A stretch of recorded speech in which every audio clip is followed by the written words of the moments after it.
Hey everyone, welcome to the All About PA podcast where we talk about everything and anything in Pennsylvania. My name is Bernice. And I'm Chandler, and this is All About PA.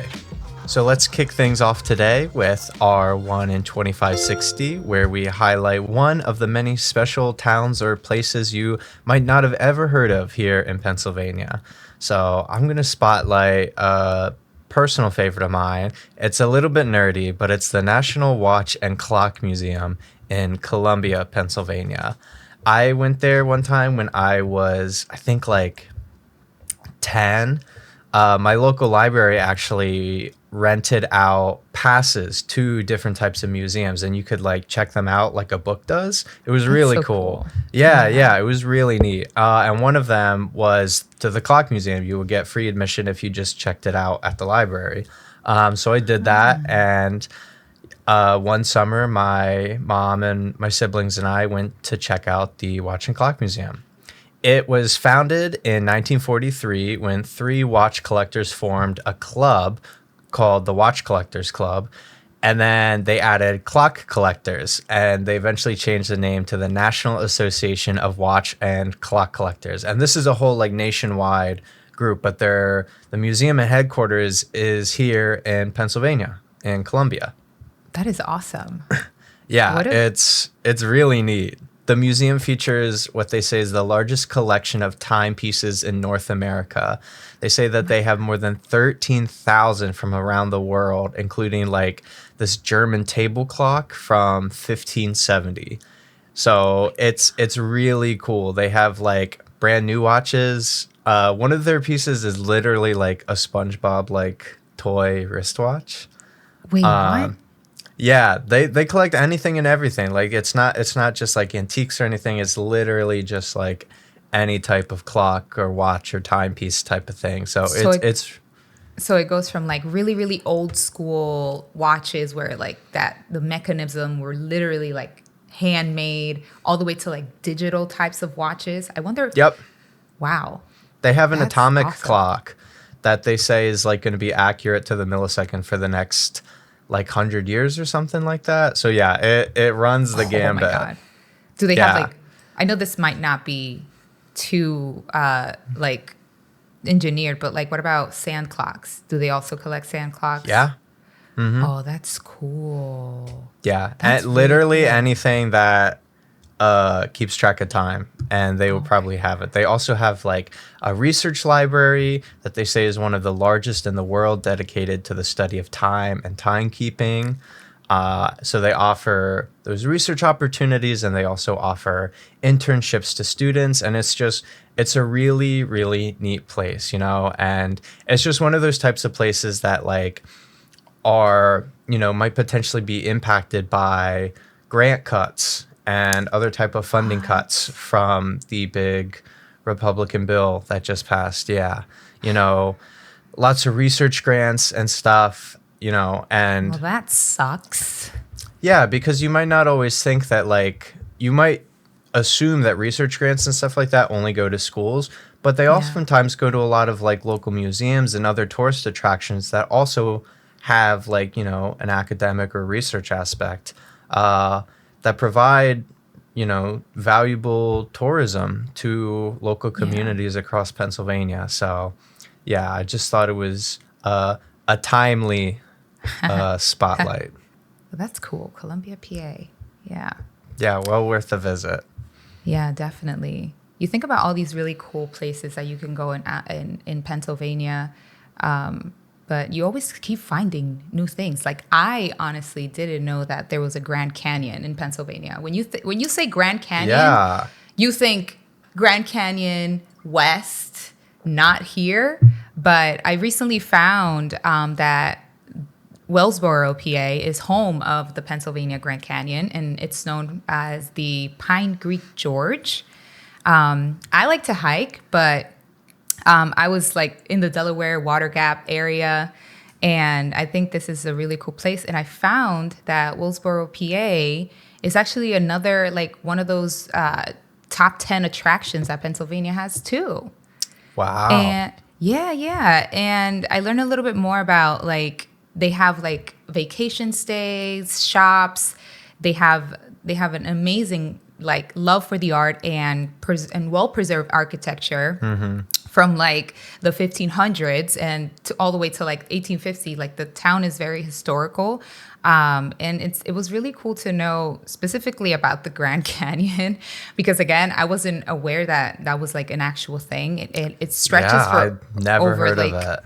yeah, it stretches for over 45 miles, and Wow. it's 1,500 feet high, and it people bike there, they hike there, again they go camp there, and they go vacation there, which is cool because it is surrounded by like a bunch of different cities around. So it's really cool to know that they have. Even like for the performing arts part in Willsboro, they have it starts with the Grand Canyon and you're kind of like reeled into everything else. And that's like my research around it. I was just very surprised that they even have performing arts center. It's called the Dean Center for the Performing Arts, where they have like shows. They invite local artists as well as other artists in the area to perform there and do theater. I love theater, so I was just really amazed that they have such preservation. And they have the Grainer Art and Cultural Center. They display artifacts there. It's like a cool museum, which is kind of like, we reel you in with the canyon, and then now you're staying with the arts. I think that was really cool. And to just hear that they also were part of they served as a station on the Underground Railroad in the 50s and 1850s. Wow. That was amazing because I also found that that region in Pennsylvania is very focused on civil rights movements, and I love that. I love to hear that. It sounds like a great town with Yeah. really, really rich history. All right, and on to our next segment where we meet a neighbor, spotlighting great news and great neighbors across Pennsylvania. And I came across this really nice story called Gorgeous Grandma Day, which apparently was founded by a woman named Alice Solomon a little while ago to celebrate all women and to remember the important role that grandmothers can play in our lives. And Keystone Villa in Berks County held their Gorgeous Grandma celebration, where all the grandmothers staying there were dressing up, looking really fancy, putting on makeup and stuff like that, and just having like a real ball. And it was just really nice to see because it's like, the story said that these grandmas are, the keepers of family traditions, they're storytellers, they pass down all these valuable life lessons. And I just thought it was really nice that there was like a whole day just to celebrate them. I love my grandmas. Wouldn't be who I am today without them. So just having a day to celebrate them was really nice. And it also really made me remember that Pennsylvania has like a pretty big like older generation and lots of older communities across the state, and it's important that we both celebrate them but also like protect them because a lot of them unfortunately are being targeted by the big Republican bill, especially around stuff with Medicaid and healthcare. And so these are we got to protect our older communities, especially our grandmas. So just a really nice story I came across. How dare they continue to come after the vulnerable communities in Pennsylvania? Well, that's all they do is, It's so, just oh, God. It's like pick on. one after the other. But first of all, that sounds so fabulous. Gorgeous grandma. Like I already, as soon as you were saying that they were getting all dolled up, I'm like, oh, that's amazing. Shout out to Alice Solomon for just creating this really cool day in celebration. And in light of that, I also want to highlight a teacher in outside of the outskirts of Philadelphia, Christina Ulmer, who also did something really, really awesome in the name of community engagement and to do something nice. She gives out cash to students in honor of her sister who unfortunately passed in a car accident. She was very passionate about raising funds to the less fortunate. So her sister, Christina, took over that. Her sister's name was Katie. She was always talking about how she's saving. She used to work she was a waitress, and it all started with all her tip jar.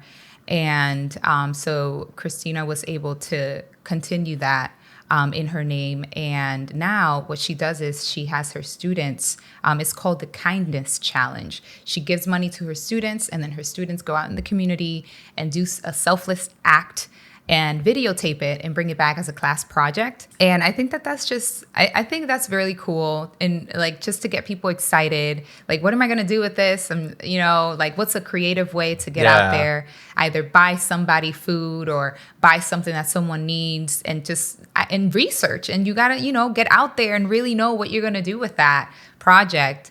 But yeah, it was a way to get her students motivated in their community. And it's a shame that also teachers are part of, what's at stake. Teacher funding, teacher pay also is like that on that list of things that are impacted by this big Republican bill, which sucks. It kind of like takes the joy out of things, like these small little programs that probably, are not as like grand or whatever, but it's not about that. It's about also, like, as people, what are we doing? How are we engaging?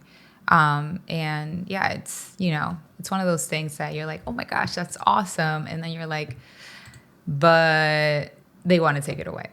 Oh, they're going to impact that.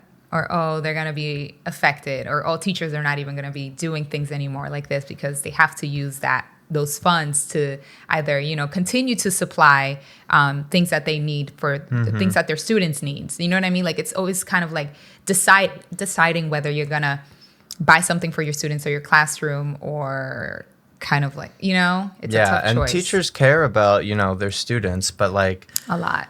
There's so many like heartwarming stories of like teachers buying supplies for their kids, like, they're not really heartwarming because like teachers shouldn't have to be going into their own wallet, like students should have access to those materials. And obviously, we praise the teachers that go above and beyond, but it just reflects the reality that like, our schools aren't getting the resources they should. And the Republican bill just like screws them over further, So, but shout out to teachers all across PA. Yeah. Keep doing the thing. All right, and we're moving into our next segment, What in the PA, where we talk about some of the stuff that really grabbed us this past week. And I think one of them is just, as we get closer and closer to Election Day, is just figuring out how we even do, vote. How exactly does that process begin, right? Because I feel like, it is not nearly as complicated as a lot of people think. And, I've heard so many friends who are like, oh, I don't like getting registered to vote and voting and all that is like too complicated, but it doesn't have to be, right? Yeah. I feel like it's the people that really don't know how to register to vote, I feel like they've been like brainwashed into this just laziness. Like, it's not that difficult. It's really not. Yeah. You have everything you need. Yeah. And, vote.pa is a great resource to just easily sign up to get registered to vote. I've used vote.pa to get registered before. I've been registered since I've been 18, but, when making changes because I've, moved or I got a new address when I started school, stuff like that, it's been super easy. Takes literal minutes to just go on and register to vote. And you can do a lot more on vote.pa than just register, right? Yeah. You can definitely find your polling location. You can register to vote by mail. You can, and the cool thing is that they also have this feature where it shows you those locations and you can see them in the Google Maps, which is super easy. It's like super tech friendly. You're just clicking the button, it's taking you there. You can find your location easier. I've moved too many times. Yeah. And I think that the process with vote.pa is just so user friendly. And I love that because less clicking, less going, especially on your phone too. So like, if you think about it, most people, if they do register to vote, it's 2025, you know what I mean? Like you're going to be on your phone, you're going to find it. It's really easy to do that. And yeah, I think they have all those really cool resources that are like top of the game. Yeah. And, you can even check to see if you're already registered, because sometimes you might have registered a while ago and forgotten, so you can easily check to see what your registration is. You can update your registration, make changes to it, change address if you moved, all that kind of stuff. If you got married. Yeah, it's super easy. And, especially for a lot of students are going back to school. If you go to school in Pennsylvania, if you go to college in Pennsylvania, you can vote in Pennsylvania. And so, if you're coming in to like Penn State or University of Pitt from out of state, you can easily go to vote.pa and register to vote on your college campus and participate in Pennsylvania's democracy. So, it's always a great opportunity in these times of change to keep up to date with something so important like being registered to vote and, knowing where your polling place is and getting ready to vote in the judicial election this November. Yeah. And even like for college students, if you change dorms, you get to also update your voter registration and make sure that you change that room where you're going to be, newly moving into. So that's always a good thing to note as well. Yeah. Or vice versa. If you're a Pennsylvania resident, Pennsylvania college student, and you're going to school out of state, you can also still be registered in Pennsylvania and you can request your mail ballot at vote.pa/mail. So like, it goes both ways, and it's just super, super easy to do. All right. And that's all for today, PA. Thanks, everybody, for joining us. My name is Chandler. And my name is Renice, and we'll be back soon. Link and subscribe. We're on TikTok, Facebook, X, Instagram, and Blue Sky at All About PA to keep up with all the things in Pennsylvania and when we drop our next episode. And special thanks to our editors at Rolling Lemon Creative. Thanks, everybody, for tuning in. Bye.